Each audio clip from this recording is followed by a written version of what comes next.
mami, chicken mami. So lagyan na natin ng mga recado. Ito ng mushroom,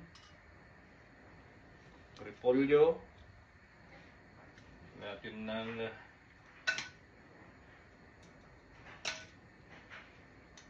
pechay, and then carrots,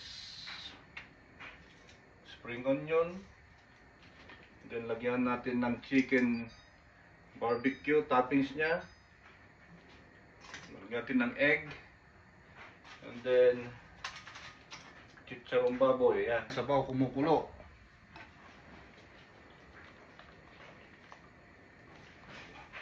Wow, lamig ang panahon ngayon kaya kailangan nating humigop ng mainit na sabaw mga kanayon. Ito Mami Overload.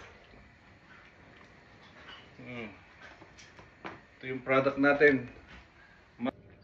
Ito, kain na tayo ng Mami Overload.